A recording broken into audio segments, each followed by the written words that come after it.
पहाड़ की खबरें आप देख रहे हैं। नमस्कार, आपके साथ मैं हूं कंचन डोगरानी। और आइए सबसे पहले आपको बताते हैं, गैरसैंण विधानसभा सत्र का आज दूसरा दिन है।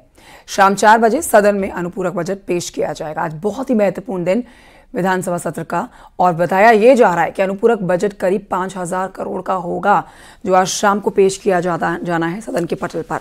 इसके साथ ही सदन के पटल पर 8 विधेयक भी रखे जाएंगे, जिसमें विधायकों के वेतन भत्तों में बढ़ोतरी से जुड़े विधेयक के साथ ही जेलों में सुधार को लेकर विधेयक होंगे। केग रिपोर्ट भी पेश की जानी है।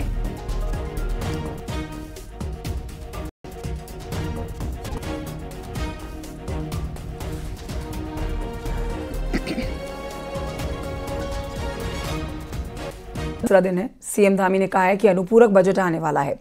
पक्ष विपक्ष मिलकर राज्य के हित में चर्चा करेंगे और उसे धरातल पर उतारा जाएगा। इसके साथ ही सीएम धामी ने कहा,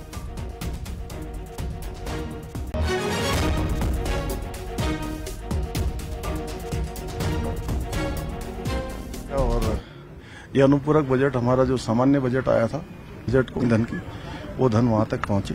अनुपूरक बजट उसको पूरा करेगा। अच्छा माहौल है, पक्ष विपक्ष सब मिलकर। वहीं गैरसैंण विधानसभा सत्र का दूसरा है। साथ ही मंत्री धन सिंह रावत के विभागों से जुड़ा होगा जो प्रश्नकाल, वो भी हंगामेदार रह सकता है।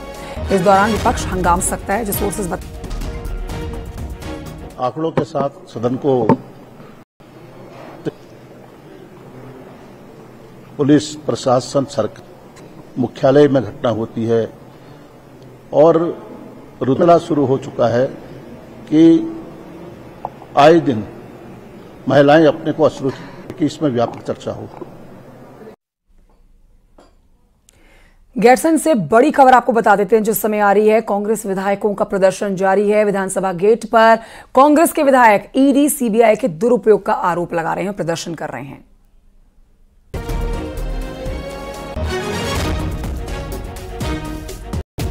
कांग्रेस के प्रदर्शन की ये तस्वीरें आ रही हैं सामने। आपको आज की ताजा तस्वीरें दिखा रहे हैं। आज सदन की कार्यवाही का दूसरा दिन है, जो पूरी तरह का जताई, जिसको लेकर विपक्ष हंगामे की जो तैयारी कर आया है, उसकी शुरुआत हो चुकी है। इस समय चल रहा है। इसी बात की आशंका जताई गई थी कि सदन की कार्यवाही का जो दूसरा दिन होगा। देखिए कंचन, अब से कुछ देर बाद सदन की कार्यवाही शुरू होने वाली है। इससे पहले आप देखेंगे कि ये विधानसभा भवन का गेट है, जहां से विधायक सदन में प्रवेश करते हैं। उसके बाहर आप देखेंगे कि पोस्टर बैनर के साथ तमाम कांग्रेस के जो विधायक हैं वो यहां पर प्रदर्शन कर रहे हैं। ये ईडी और सीबीआई के दुरुपयोग का आरोप कांग्रेस लगा रही है। ये आप देख सकते हैं कि कांग्रेस के तमाम विधायक यहां पर प्रदर्शन कर रहे हैं। आज सदन के भीतर भी कुछ इसी तरह माहौल गरमाने वाला है। अभी आपने नेता प्रतिपक्ष आर्य को सुना, और जैसा हम लगातार कहते आ रहे हैं इस बात को कि कांग्रेस ने इस बात ठोस रणनीति बनाई है कि अपनी बात को प्रमुखता के साथ सदन में उठाए। खासकर आज कानून व्यवस्था का मुद्दा कांग्रेस उठाने जा रही है। कांग्रेस की डिमांड रहेगी कि सारे कामकाज रोककर कानून व्यवस्था के मुद्दे पर चर्चा की जाए। कांग्रेस का कहना है कि देहरादून में आईएसबीटी में एक नाबालिग लड़की के साथ दुष्कर्म होता है, गैंगरेप की घटना वहां पर होती है। रुद्रपुर में स्टाफ नर्स की रेप के बाद वहां पर हत्या हो जाती है। तो कानून व्यवस्था के इस मसले को आज कांग्रेस एक बार फिर से सदन में जोरदार ढंग से उठाने वाली है। इसके साथ साथ चूंकि आज सदन में प्रश्नकाल होगा, प्रश्नकाल में शिक्षा और स्वास्थ्य से जुड़े सवाल लिए जाएंगे। ये दोनों ही सब्जेक्ट, दोनों ही डिपार्टमेंट बेहद महत्वपूर्ण है। तो कांग्रेस इस प्रश्नकाल के दौरान भी कड़े सवाल आज सदन में एक सवाल सुरेंद्र प्रभात ये जरूर बनेगा कि क्या यहाँ कांग्रेस का अति उत्साह समझा जा सकता है? देखिए, पूर्व में जो उपचुनाव हुए उसमें कांग्रेस ने जीत हासिल करी। ये हम सिर्फ विधानसभा के बाहर, गैरसैंण विधानसभा के बाहर की तस्वीरें दिखा रहे नहीं है, बल्कि उत्तराखंड की सड़कों पर भी यहां पर करण माहरा की अध्यक्षता में कांग्रेसी जो है प्रदर्शन कर रहे हैं। उधर दूसरी तरफ हरीश रावत जो है मौन प्रदर्शन कर रहे हैं। कांग्रेस पूरी तरह से बीजेपी को घेर रही है। विधानसभा का सत्र भी अब देखिए चले ना चले ये कह पाना मुश्किल हो पाएगा। हालांकि आज पटल पर बहुत ही महत्वपूर्ण प्रस्ताव रखे जाने वाले हैं। अनुपूरक बजट जो है वो रखा जाने वाला है। इन सबके बीच में यही मान सकते हैं कि कांग्रेस का ये पूर्व में उपचुनाव में जो जीत मिली उसको लेकर एक अति उत्साह है। देखिए कंचन, हमने कल भी अपने दर्शकों को एक बात कही थी शुरुआत में ही कि गैरसैंण में विधानसभा का सेशन भले ही 3 दिन का होगा, लेकिन इस पर आप देख सकते हैं कि जो प्रस्तावित केदारनाथ विधानसभा का उपचुनाव है उसकी सीधा सीधा इम्पैक्ट आपको गैरसैंण में देखने को मिलेगा। यही कारण है कि इस बार यहाँ पर चूंकि जो उपचुनाव है उसके मद्देनजर सत्ता पक्ष और विपक्ष दोनों ही चाहेंगे कि वो मजबूती के साथ अपने अपनी बात जनता के सामने रखे, सदन के सामने रखे। यही कारण है कि रणनीति के तहत कांग्रेस ने कल भी पहले दिन भी जहां सदन में शोक श्रद्धांजलि दी गई तो कांग्रेस के वरिष्ठ नेता हरीश रावत मौन उपवास पर बैठे। आज सदन के भीतर भी चर्चा होगी, सदन के भीतर भी प्रश्नकाल होगा, कांग्रेस अपनी बात रखेगी, लेकिन सदन के बाहर भी आपको जोरदार हंगामा देहरादून से लेकर गैरसैंण तक देखने को मिल रहा है। तो एक रणनीति के तहत विपक्ष अपनी बात आज सदन में रखने जा रहा है और सदन के अंदर खासकर आज महत्वपूर्ण सब्जेक्ट पर चर्चा होगी, शिक्षा और स्वास्थ्य जैसे विषयों पर चर्चा होगी। तो ये माना जा सकता है कि वहां पर भी कांग्रेस कुछ कड़े सवाल खड़े कर सकती है। तो आज पूरी तरह से सदन के भीतर और बाहर दोनों जगह आपको माहौल गर्माता हुआ देखा जा सकता है। जी बहुत शुक्रिया आपका सुनील प्रभात, जानकारी के लिए। आप नजर बनाए रखिएगा विधानसभा सत्र के ऊपर। बढ़ते हैं आगे। देहरादून से इस समय एक बड़ी खबर आ रही है जो आप तक पहुंचा देते हैं कि आज सुबह 11 बजे कांग्रेस ईडी ऑफिस का घेराव करने वाली है। पिछले 2 दिन से आप देख रहे हैं लगातार कांग्रेस प्रदर्शन कर रही है, उत्तराखंड की सड़कों पर उतरी हुई है। प्रदेश अध्यक्ष करण माहरा के नेतृत्व में होने वाले इस प्रदर्शन में बड़ी संख्या में कांग्रेस कार्यकर्ता मौजूद रहेंगे। आज भी ईडी के दुरुपयोग के खिलाफ कांग्रेस देश भर में प्रदर्शन कर रही है।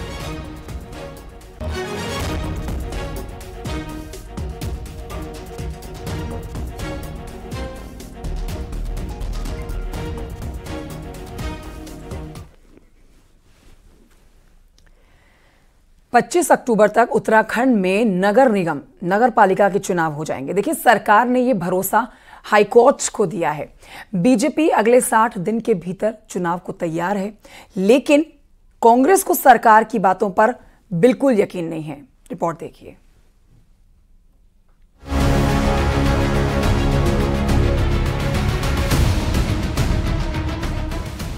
मंगलवार को हाईकोर्ट में सरकार ने कह दिया कि 25 अक्टूबर से पहले निकाय चुनाव हो जाएंगे। कोर्ट में सरकार की तरफ से कही गई बात के बाद बीजेपी चुनाव को लेकर तैयार है। प्रदेश अध्यक्ष महेंद्र भट्ट की माने तो बीजेपी किसी भी वक्त चुनाव को तैयार है और जल्द ही सभी निकायों में टीमें भेजी जाएंगी।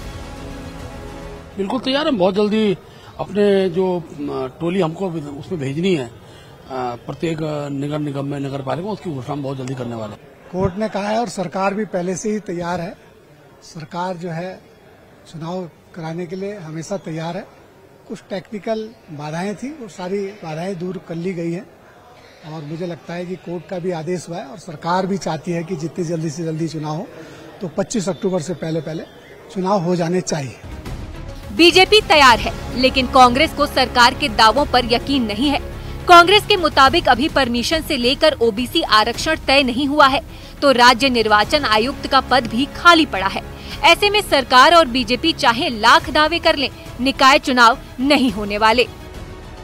मन में अभी लोग आक्रोशित हैं, ऑब्जेक्शंस लगा रहे हैं, वो कब रिमूव होंगे, क्या उस पर जांच बैठेगी, क्या होगा।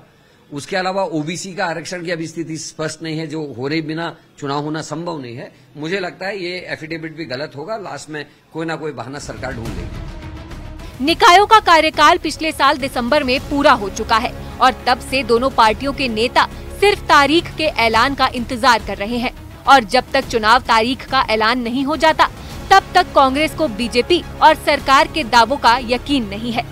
दीपांकर भट्ट, न्यूज़ 18, देहरादून। और आइए बढ़ते हैं आगे मसूरी से खबर, जहां पर लगातार हो रही बारिश से भारी भूस्खलन हुआ है। मसूरी हाईवे पर, मसूरी टीरी धनौल्टी हाईवे पर भारी भूस्खलन की तस्वीरें आई हैं। रास्ता बंद हो गया है, देख रहे हैं आप तस्वीरें। लोगों को आने जाने में दिक्कतों का सामना करना पड़ रहा है। विभाग जेसीबी से लगातार सड़क खोलने का काम कर रहा है। दूसरी ओर भूस्खलन की चपेट में बिजली का ट्रांसफार्मर भी आ गया है, जिससे इलाके में बिजली सप्लाई बंद हो गई है। और ऐसे तो बलवीर के पास ही चमोली से खबर, जहां से बड़ी खबर आई है कि तेज बारिश के चलते कर्णप्रयाग आईटीआई के पास में पहाड़ी से मलबा आने से एक दुकान को भारी नुकसान हुआ है। मलबा आने से सड़क भी बंद हो गई है। न सिर्फ दुकान को नुकसान हुआ बल्कि सड़क बंद हुई। अब इसको खोलने का काम जेसीबी की मदद से हो रहा है।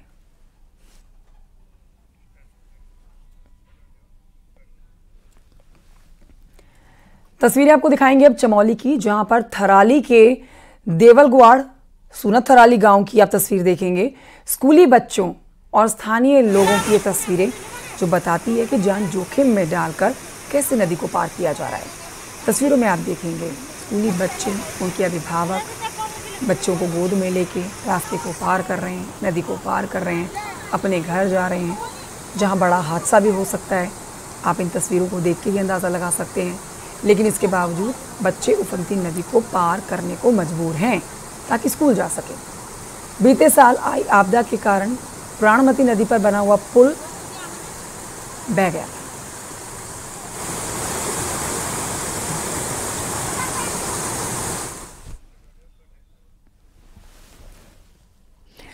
नई टिहरी शहर से खबर है, जहां पर इन दिनों रिहायशी इलाकों में आए दिन गुलदार देखे जा रहे हैं और लोग इससे दहशत में जीने को मजबूर हैं। आए दिन रिहायशी इलाकों में कई बार चहलकदमी करते हुए गुलदार जो है लोगों के घरों में लगे हुए सीसीटीवी कैमरे में कैद हो जा रहे हैं। अभी तक गुलदार कई पालतू जानवरों को अपना निवाला बना चुके हैं। लोगों का कहना है कि वन विभाग शिकायत के बावजूद गुलदार नहीं पकड़ रहा है, जिसकी वजह से लोगों में डर है, अपने घर में रहने को वो मजबूर हैं। बच्चे स्कूल नहीं जा पा रहे हैं, लोग दफ्तर नहीं जा पा रहे हैं। वन विभाग के खिलाफ लोगों में आक्रोश है।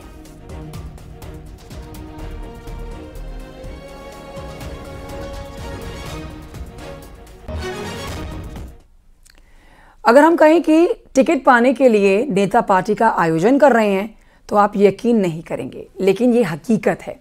कम से कम हल्द्वानी में तो ऐसा ही देखने को मिल रहा है। ये पूरी रिपोर्ट देखिए।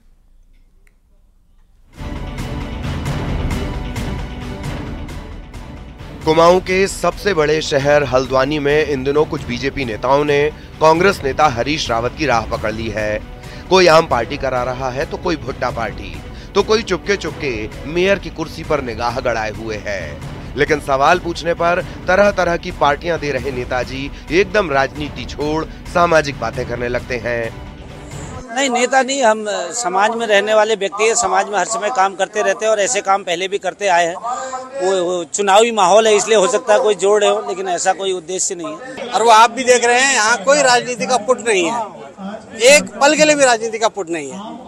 और यही खासियत है कि अगर राजनीति का पुट नहीं है तो इस हल्द्वानी शहर के लिए अगर हम सब एक हो रहे हैं, और वास्तव में हल्द्वानी के लोग हम एक ही हैं, अगर एक मंच में मिल रहे हैं गैर राजनीतिक, देखो राजनीतिक होते हुए भी अगर लोग गैर राजनीतिक होकर मिल रहे हैं, ये एक अच्छी बात है और यही सफलता है इस कार्यक्रम की। भले ही ये पार्टीबाज नेता सीधे सीधे अपनी दावेदारी पर कुछ ना बोल रहे हों, लेकिन बीजेपी कार्यकर्ताओं को इनकी मंशा की भनक अच्छे से है। इसीलिए उनका ध्यान केवल स्वाद पर टिका है। तो ये अलग अलग स्वादों को कार्यकर्ताओं को लेने दो। ये रंगमंच है, इसमें अलग अलग किरदार आएंगे और उस किरदारों को सभी को निभाने का भी मौका मिलना चाहिए। जो किरदार छट के आएगा, जो कमल के फूल पे उसको विराजमान करेंगे। दरअसल राज्य में अक्टूबर में निकाय चुनाव हो सकते हैं। ऐसे में आम कार्यकर्ताओं और लोगों की तरह तरह की पार्टी कराने वाले ये नेताजी की मंशा मेयर बनकर जश्न मनाने की है। ये बात पार्टी कार्यकर्ताओं से लेकर जनता तक को खूब मालूम है। हल्द्वानी से न्यूज़ 18 के लिए शैलेंद्र नेगी की रिपोर्ट।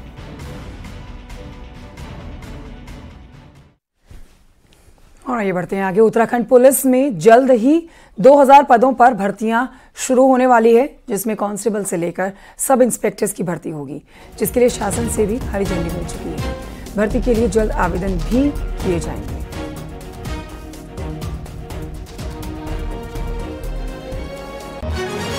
इनको अभी जो नई भर्ती आने वाली है, लगभग जो है अभी 2000 के करीब भर्ती अभी हमारी इस साल जो है शासन को प्रस्ताव गया है, जिसमें 1600 तो जनपदीय पुलिस के है और 400 के करीब जो है वो पीएसी के भी कर्मचारी है। तो हमारी लगभग इससे काफी हद तक जो रिक्ति है उसकी पूर्तता हो जाएगी। लगभग अभी 2300 के करीब हमारी रिक्ति चल रही, तो 2000 अगर ये हमारे सिपाही आ जाते हैं तो उत्तराखंड पुलिस एक मजबूत स्थिति में होगी। जनता की बेहतर जो है सेवा और जो है बेहतर जो है सर्विस के लिए जो है उत्तराखंड पुलिस तत्पर है। जूना अखाड़े के महामंडलेश्वर और जाने माने संत पायलट बाबा को आज हरिद्वार में भू समाधि दी जाएगी। लंबी बीमारी के बाद मंगलवार को पायलट बाबा का 86 साल की उम्र में निधन हो गया था। मुंबई से उनके पार्थिव शरीर को कल हरिद्वार स्थित उनके आश्रम लाया गया है, जहां आज संत परंपरा के अनुसार उन्हें भू समाधि दी जाने वाली है। पायलट बाबा के निधन से संतों और उनके शिष्यों में शोक की लहर है। देश विदेश से उनके शिष्यों और अनुयायियों का हरिद्वार पहुंचने का सिलसिला जारी है। दोपहर करीब 12 बजे पायलट बाबा को भू समाधि दी जाएगी।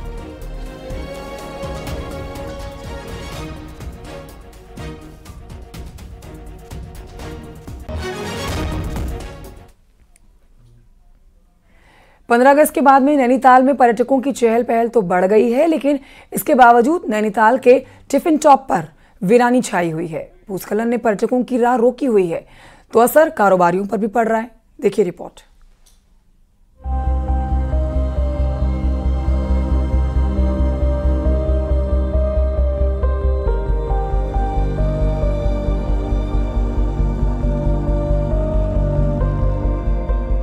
नैनीताल की टिफिन टॉप में पहाड़ी गिरने के बाद ये पर्यटन स्थल सूना पड़ा है।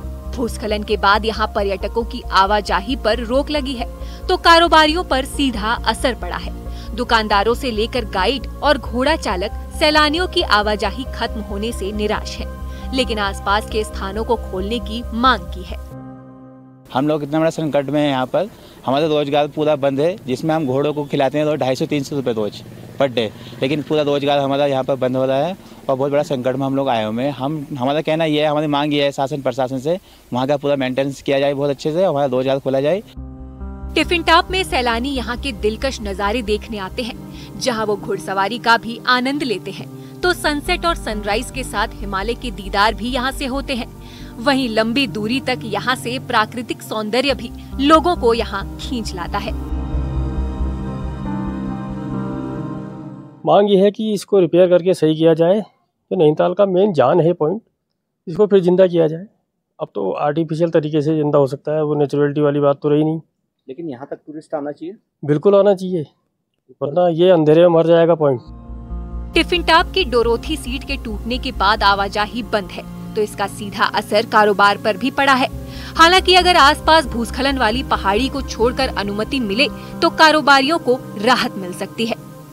न्यूज़ 18 के लिए नैनीताल से वीरेंद्र बिष्ट की रिपोर्ट।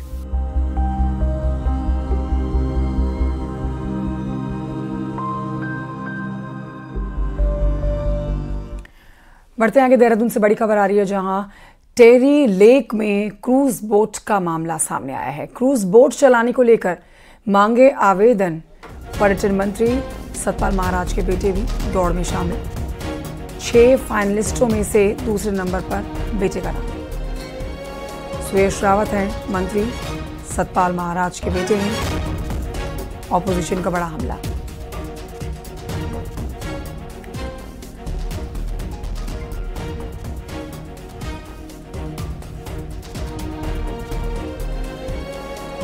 तो ये बड़ी खबर आपको बता रहे हैं। विपक्ष इस पर बीजेपी के ऊपर हमलावर हो रखा है। सतपाल महाराज के बेटे हैं सुरेश रावत। टेरी लेक में क्रूज की बोट का ये मामला है। पर्यटन मंत्री के बेटे भी इस दौड़ में शामिल है। सतपाल महाराज के बेटे की हम बात कर रहे हैं, सुरेश रावत की।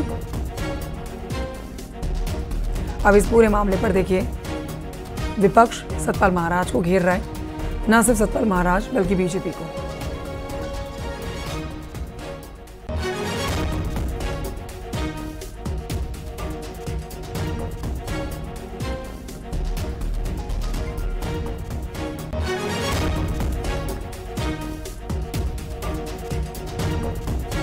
देहरादून से बड़ी खबर, टेरी लेक में क्रूज बोट का मामला। क्रूज बोट चलाने को लेकर मांगे आवेदन। पर्यटन मंत्री सतपाल महाराज के बेटे भी दौड़ में शामिल। 6 फाइनलिस्टों में से दूसरे नंबर बेटे का नाम। सुरेश रावत हैं मंत्री सतपाल महाराज के बेटे।